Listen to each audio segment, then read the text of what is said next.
What are you saying, Jake? You knew this would happen?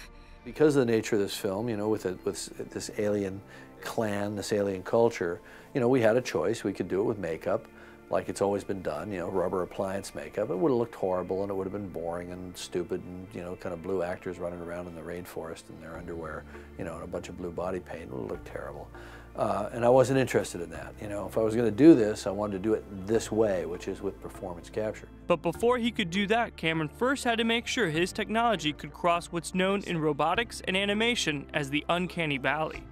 Let's say this is an absolute human, and this is a, you know, kind of a talking moose.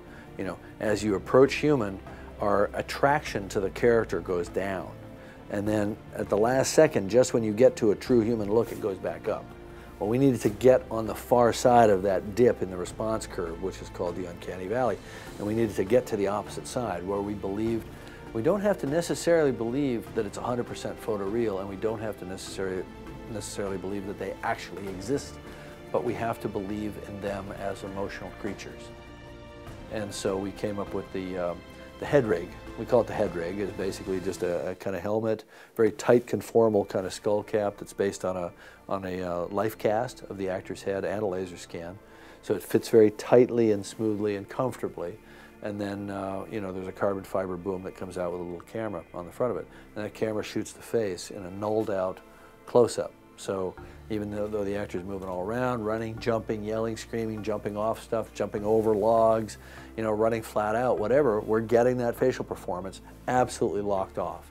And from that, they were able to record every facial movement, from the actor's lips to their eyes.